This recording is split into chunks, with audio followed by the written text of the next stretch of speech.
Hi everyone, welcome to the next video in the Let's Get New Zealand Healthy Again series. Today I'm going to continue looking at protein. In the previous video I talked about the essential amino acids that we must get from our food and why this makes protein an essential macronutrient. I then explained some of the very important functions protein plays in our body.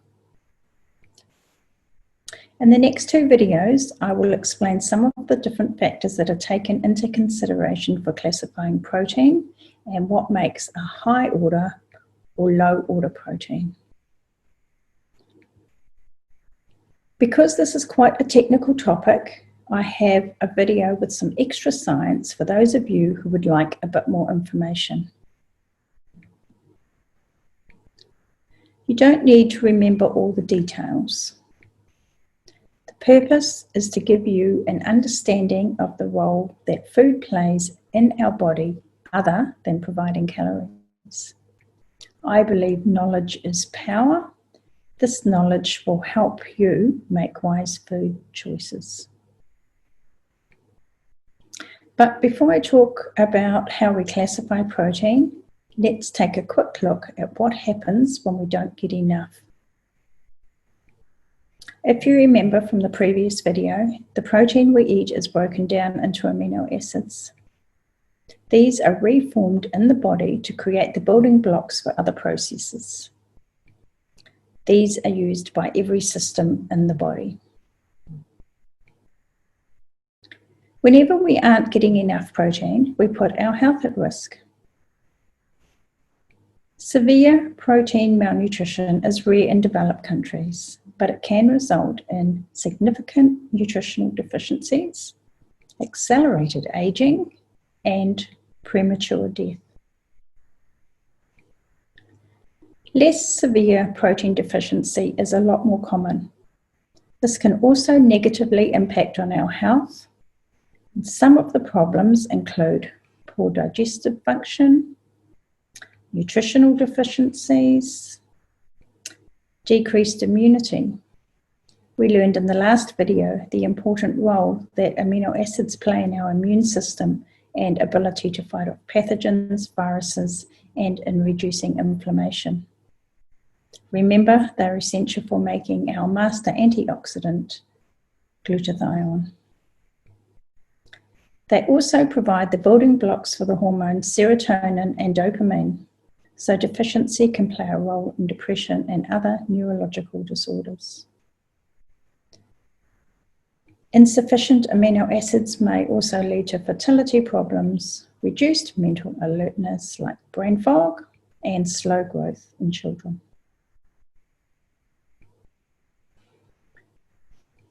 So proteins are often described as higher or lower order, and this is how they meet the different classification criteria. Today, I will talk about foods that contain complete and incomplete proteins. In the next video, I will explain how the bioavailability score is determined. From what you've learned so far, you have probably figured out that complete proteins contain all 9 of the essential amino acids, whereas incomplete proteins are missing some of these. All animal foods are complete proteins.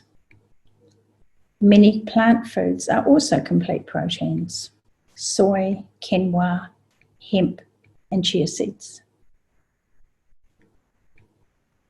A lot of our plant foods are incomplete proteins though, such as grains like wheat, oats, barley, millet, and rice, the pseudo grains that include buckwheat, legumes such as chickpeas, lentils, peas, kidney beans, and all the other kinds of beans, nuts, and seeds.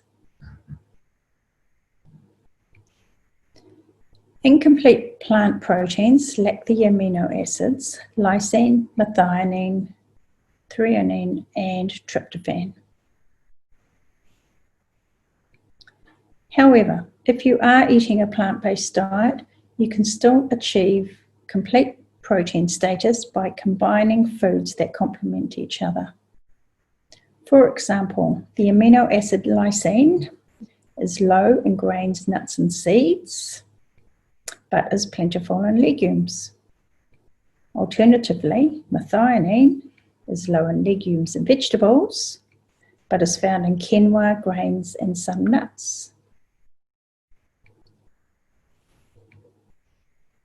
Threonine is low in grains, but also found in legumes.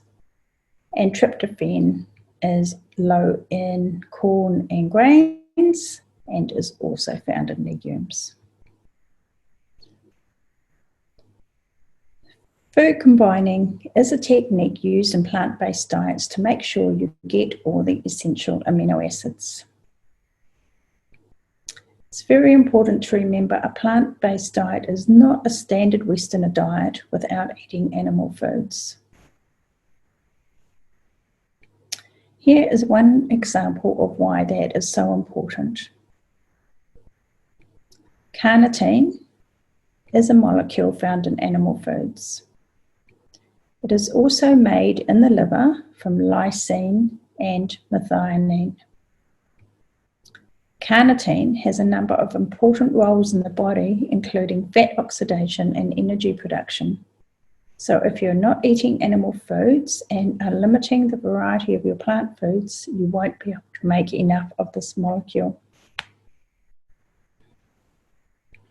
So to recap for today, complete proteins are found in all animal foods and some plant foods. It is possible to combine plant foods to get all the essential amino acids. Now, don't forget to check out the extra science video if you want to geek out on a bit more information about this. In the next video, I'm going to look at how proteins are classified using the bioavailability score. I know there is a lot to take in. The key message is to remember that food is more than just calories.